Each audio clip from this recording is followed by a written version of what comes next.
Hi guys, I chose to do my book talk on the book The Road by Cormac McCarthy.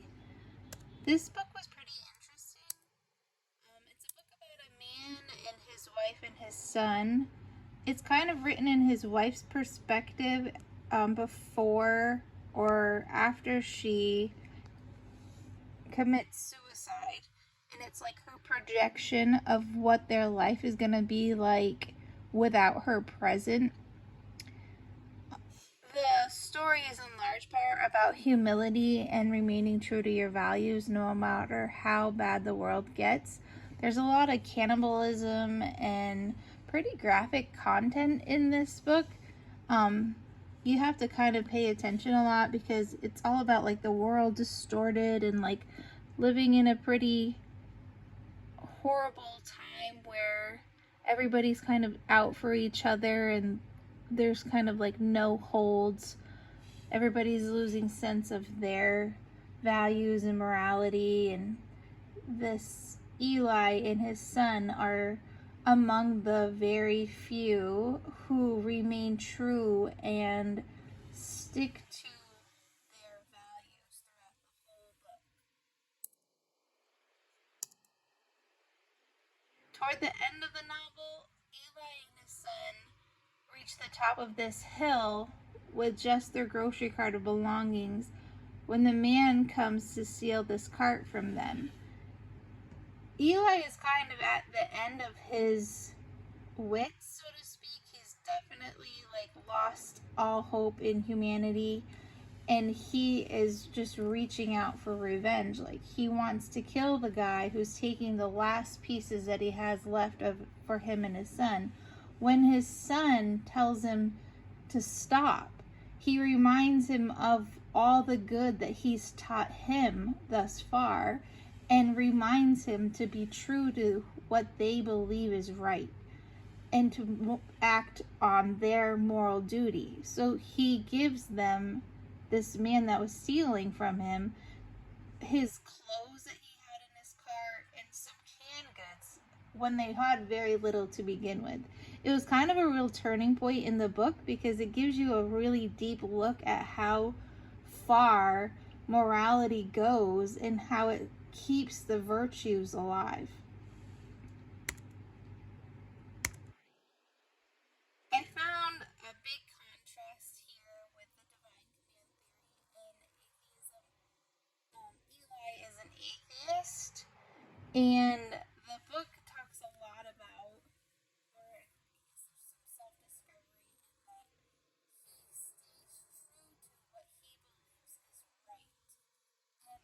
And that kind of song kind of continues throughout this entire book.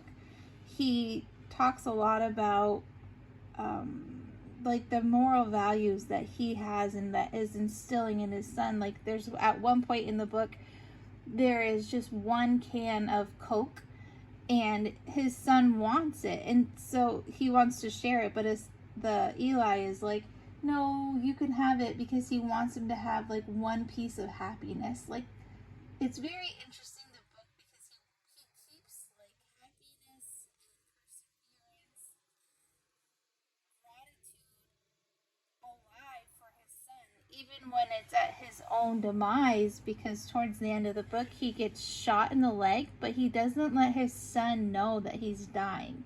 He keeps this very like happy persona and tells his son to keep the faith and like keep moving forward even when he's no longer present.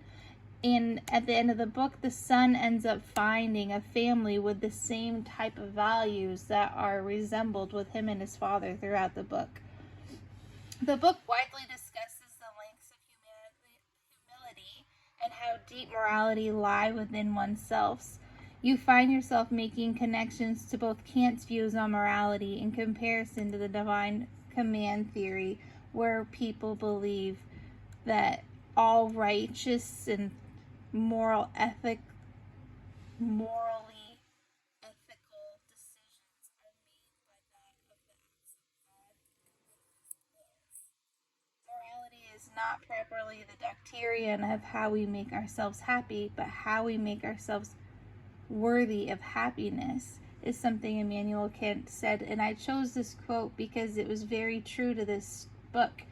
It's very obvious throughout the whole time that Eli really holds true to keeping those virtues alive for him and his son.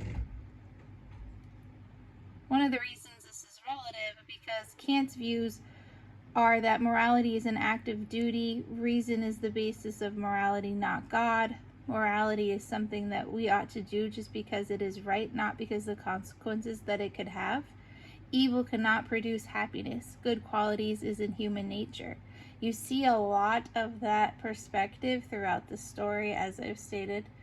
The divine command theory says something is only right if it's God's will. Morality is based on that aligns with God's views, and one has a moral obligation to act in accordance to God's will, which you don't see a lot of. So there's a lot of comparisons between atheism and the divine command theory in this book.